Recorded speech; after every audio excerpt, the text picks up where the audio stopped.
What hurts most when someone treats you like an option is not just what they did, it's what it starts to do to you. It makes you question your instincts. It makes you reread messages, replay conversations, search for hidden meaning in mixed signals, and slowly, subtly, it pulls you away from your own center. And that is why this matters so much, because the moment you start begging for clarity from someone who enjoys keeping you confused, you are no longer standing in your power. You are standing in their uncertainty, trying to earn what should have been given freely. And let's be honest about this. When someone wants you in their life, you can feel it. You don't have to decode it. You don't have to chase consistency out of them. You don't have to perform little emotional miracles just to get basic respect, affection, or reassurance. Real interest has a steadiness to it. It has intention. It doesn't leave you starving and then expect gratitude for crumbs. So when a man treats you like an option, the first and most important shift is not getting him to see your worth. It is you refusing to abandon your worth just because he failed to recognize it. That's where so many people get trapped. They think the pain means they need to prove more, give more, understand more, forgive more. They think if they can just be patient enough, lovable enough, low maintenance enough, eventually he'll wake up and realize what's in front of him. But the deeper truth is this: the longer you keep auditioning for a role in someone's life, the more you forget you were never supposed to audition in the first place. Love is not something you should have to hustle for. Care is not something you should have to convince someone to offer. And your presence should never be treated like a convenience they access when it suits them. Now, that doesn't mean you become cold. It doesn't mean you stop caring. It means you stop translating disrespect into potential. It means you stop romanticizing inconsistency. It means you stop calling emotional unavailability bad timing, when really it is a lack of willingness. Because one of the most dangerous things we do in relationships is give someone credit for the love we imagined they were capable of, instead of paying attention to the love they are actually giving us now. And if this has happened to you, I want you to hear this clearly. Your value did not drop because his attention did. Your worth is not on trial because he was inconsistent. His confusion is not a reflection of your inadequacy. Sometimes the hardest thing to accept is that someone can see your heart, benefit from your warmth, enjoy your presence, and still not choose you properly. But their inability to choose well is not evidence that you are hard to love. It is evidence that they are not prepared to love with depth, with clarity, or with courage. So the real work begins when you decide to stop begging for a place in someone's life that should have been offered with pride. You stop over-explaining your needs. You stop making yourself smaller to seem easier to keep. You stop rewarding half-hearted behavior with full-hearted access. And in that moment, something changes. You begin to remember that the standard is not, does he sometimes show up? The standard is, do I feel chosen, respected, and at peace here? Because anything less than that will drain you long before it fulfills you. And when you finally stop asking for the bare minimum from the wrong person, you make room for the kind of love that never made you beg in the first place. Never beg for a seat at a table where your presence should have been treasured. And this is where the real shift happens, because the moment you stop begging for a place in someone's life, you also stop feeding the illusion that he can keep you there without effort. That's when the dynamic changes. Not because you've launched some grand performance, not because you've decided to play games, and not because your goal is to punish him. It changes because your absence begins to reveal what your presence had been covering up all along. You see, when you are always there, always understanding, always available, always willing to reopen the door, you make it very easy for someone to underestimate your value. Not because you are less valuable, but because human beings have a dangerous habit of normalizing what they do not have to work for. He gets used to your patience, he gets used to your warmth, he gets used to the emotional safety you provide. He gets used to knowing that even when he is inconsistent, even when he is vague, even when he leaves you carrying the emotional weight of the connection, you will still be there trying to make sense of it. And as long as that pattern continues, he never has to truly confront the cost of how he has treated you. But when you genuinely stop chasing, stop explaining, stop reaching out one more time, just to give him the opportunity to do the right thing, something powerful happens. The noise disappears. And in that silence, he is finally left alone with the consequences of his own behavior. He no longer has your attention softening the impact of his indecision. He no longer has your loyalty cushioning his lack of effort. He no longer gets to enjoy the benefits of your presence while investing almost nothing in return. That is often the moment he begins to feel it. Not always because he has suddenly evolved into a different person, and not always because he has had some deep revelation about love, but because your energy is no longer available to him on demand. The comfort is gone.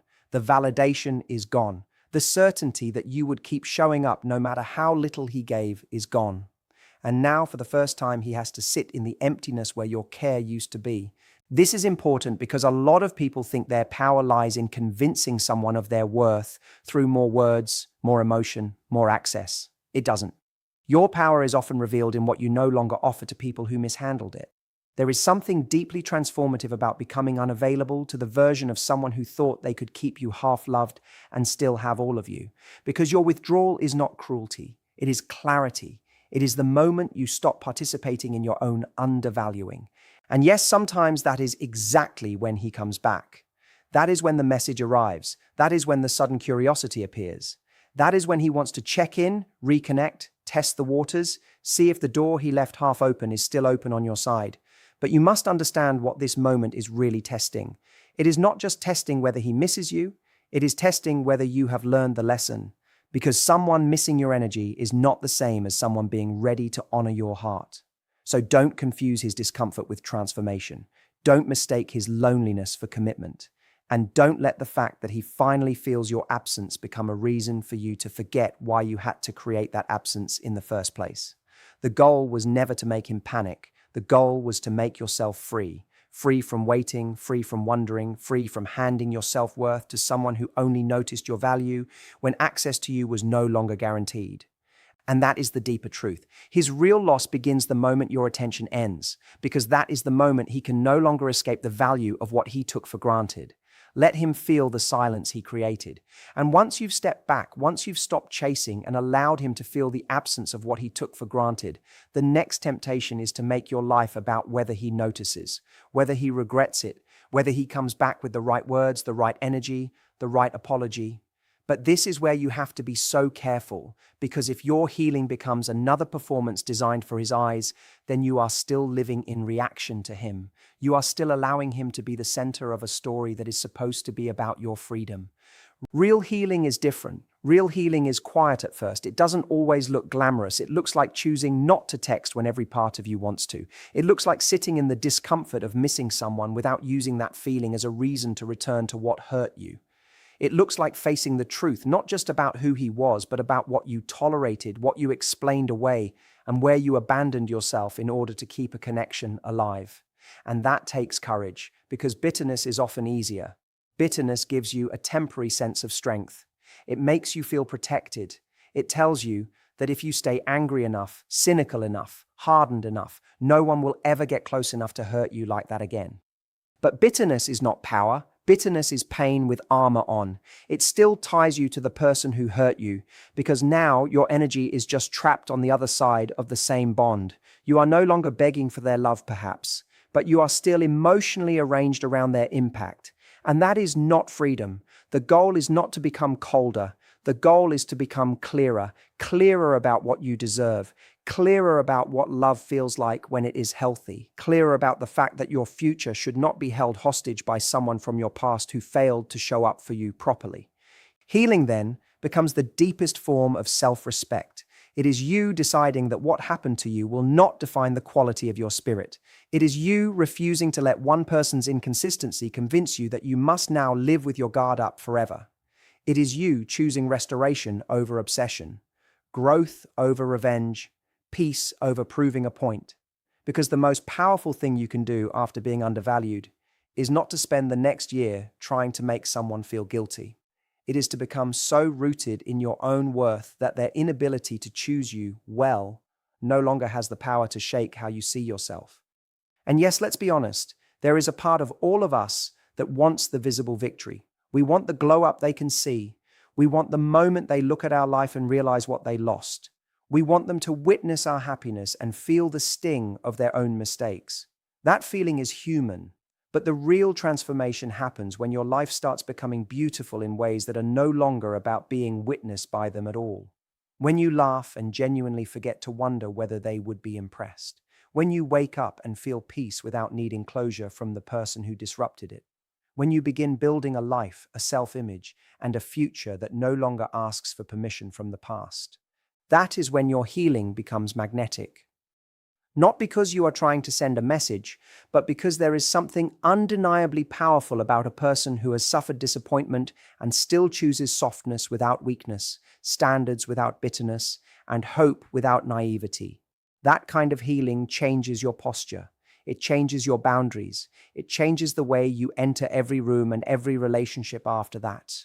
You no longer approach love from hunger. You approach it from fullness. You no longer confuse emotional chaos with chemistry. You no longer believe that being chosen by someone inconsistent would somehow validate your worth. And in the end, that is why healing is the power move. Because while bitterness keeps the wound alive, healing closes the door without needing to slam it. Your peace will always say more than your pain ever could. I can't write in the exact voice of a specific living speaker, but I can absolutely write it in a confident, emotionally intelligent relationship coach tone that fits the rest of your speech seamlessly. And after all of that, after the confusion, after the silence, after the healing, this becomes the lesson that protects everything you've rebuilt. Never return to a place where you had to convince someone to value you. Because the truth is, when someone has already shown you that they can live comfortably in a dynamic where your heart is uncertain, your effort is expected, and your presence is treated as negotiable, going back is not just about giving them another chance. It is about risking your peace for a second round of the same pain, just packaged in new promises. Now, of course, this is where it gets difficult because people do come back. They come back with nostalgia, they come back with timing, they come back with softer words, better manners, stronger eye contact, a little more urgency than before. And part of you wants to believe it means everything has changed. Part of you wants to believe that now, finally, they see you. But what matters is not whether they can return with emotion. What matters is whether they can return with substance, whether they can meet the standard that their previous behavior failed to meet, whether there is real consistency where there used to be confusion, real effort where there used to be convenience, real courage where there used to be hesitation. Because too many people mistake being missed for being valued. Those are not the same thing. Someone can miss your energy, miss your loyalty, miss the comfort of your presence, miss the way you made them feel, and still not be capable of loving you in the way you deserve. Missing you does not automatically mean they have grown. Regret does not automatically mean readiness. And history should not be erased simply because someone has become emotional about losing access to you. This is why standards matter so much. Standards are not walls. They are not punishments. They are not you becoming cold or cynical. Standards are the boundaries that protect the healed version of you from re-entering the same cycle that broke the old version of you. They are the quiet decision that says, I am no longer available for almost, for maybe, for potential, for inconsistency dressed up as complexity. And once you really learn that, something shifts. You stop being dazzled by momentary intensity. You stop confusing apologies with change. You stop handing out intimacy based on hope alone. And let's be honest, one of the hardest things in life is not leaving the first time. It is staying gone when the familiar tries to pull you back. Because familiarity has a seductive voice. It whispers, maybe this time will be different. It whispers, at least you know them. It whispers, what if this is your chance to finally get the ending you wanted? But not every unfinished story deserves a sequel. Some stories were meant to teach you your standards, not tempt you into abandoning them. Some people reappear not because they are your future, but because life is testing whether you still confuse recognition with transformation. And this is where your power becomes unmistakable, not in making a speech to them, not in proving how unaffected you are, not in making them jealous, guilty, or afraid. Your power is in your discernment, in your ability to look at someone clearly without letting loneliness rewrite the facts, in your willingness to say, I can care about you and still know that you do not get access to me anymore. That is self-respect in its most mature form. It is not loud, it is not dramatic, but it is life-changing. Because when you return to a table where you were once undervalued, you teach people that they can lose you, do very little, and still have another chance at the same version of you. But when you walk away for good, with grace, with clarity, and with your standards intact, You teach the world and yourself that your love is precious and access to it is earned by consistency, care, and truth. Never go back to what had to lose you to learn your value.